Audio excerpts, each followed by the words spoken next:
আসসালামু আলাইকুম। হ্যালো বন্ধুরা, আশা করি সবাই ভালো আছেন। আপনারা যদি প্রতিদিন ইমো ব্যবহার করে থাকেন তাহলে আজকের এই ভিডিওটা এক সেকেন্ডও কাটবেন না, কারণ আজকের এই ভিডিওতে আমি ইমোতে লুকিয়ে থাকা দুটি সেটিংস দেখাবো, যেই সেটিংসগুলো আপনাদের প্রত্যেকেরই জানা ইম্পর্টেন্ট।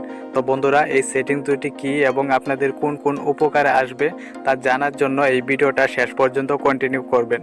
তো ভিডিওটা শুরু করার আগে একটাই রিকোয়েস্ট, আপনি যদি এই চ্যানেলের নতুন দর্শক হয়ে থাকেন তাহলে অবশ্যই দয়া করে চ্যানেলটাকে সাবস্ক্রাইব করে দেবেন। তো চলুন ভিডিওটি শুরু করা যাক।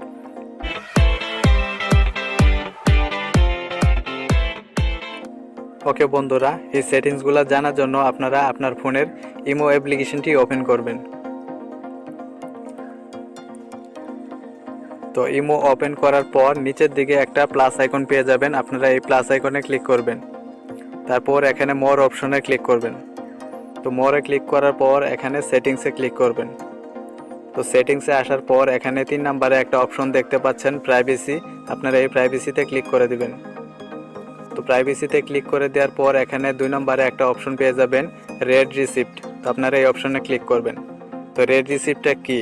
তো আপনার যদি কোনো প্রিয় মানুষ বা কোনো বন্ধু বান্ধব যদি আপনাকে মেসেজ করে, আপনি যদি সেই মেসেজটা দেখেন, অর্থাৎ কাজের ব্যস্ততার কারণে সেই মেসেজের রিপ্লাইটা দিতে পারছেন না, তো সেক্ষেত্রে কিন্তু আপনার সেই মেসেজটা দেখলে সেই মেসেজের সাইডে কিন্তু একটা গোলাকার চিহ্ন রয়ে যায়।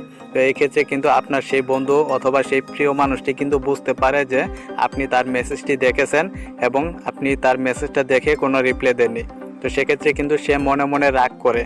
তো এই অপশনটা আপনারা বন্ধ করতে পারবেন। তো এটা যদি আপনারা বন্ধ করে দেন, আপনি যদি তার মেসেজটা দেখেনও, সে কিন্তু বুঝতে পারবে না যে আপনি তার মেসেজটা দেখছেন, সে কিন্তু তখন রাগ করবে না। তো এটা বন্ধ করার জন্য এখানে দেখবেন 3টা অপশন রয়েছে। তো এখানে নিচের দিকে দেখবেন নোবডি একটা অপশন, আপনারা জাস্ট এই নোবডিতে টিক মার্ক দিয়ে দিবেন। তো এখানে যদি টিক মার্ক দেন, তো এখন যদি আপনার যে কোনো বন্ধু বান্ধবের মেসেজ আপনি দেখে যদি রিপ্লাই না দেন, তাহলে কিন্তু তারা বুঝতে পারবে না এবং রাগও করবে না। তো এখন দ্বিতীয় নাম্বার যে সেটিংসটা আমি আপনাদের বলবো সেটা হচ্ছে এখানে দেখবেন হু ক্যান কল মি, তো আপনারা এই অপশনে ক্লিক করবেন। এইখানে ক্লিক করার পর এখানে এভরিওয়ান সিলেক্ট করা রয়েছে, তো আপনারা এটা মাই কন্ট্যাক্ট এটা সেভ করে দিবেন। এটা সেভ করে দিলে যেটি হবে, তো অনেক সময় দেখা যায় আমরা যে কিছু নাম্বার চিনি না, অপরিচিত, সেই অপরিচিত নাম্বার থেকে আমাদের ফোনে কল আসে বারবার, তো আমরা সেটা বিরক্তি বোধ করি। তো এই অপশনটা যদি আপনারা সিলেক্ট করে দেন, মাই কন্ট্যাক্ট করে দেন, তাহলে অপরিচিত কোনো নাম্বার আপনাকে কল করতে পারবে না। আপনার ফোনে থাকা যে সব সেভ করা নাম্বার রয়েছে শুধু তারাই কল করতে পারবে।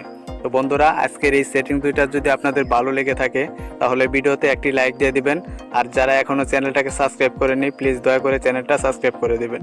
ধন্যবাদ সবাইকে, ভালো থাকবেন।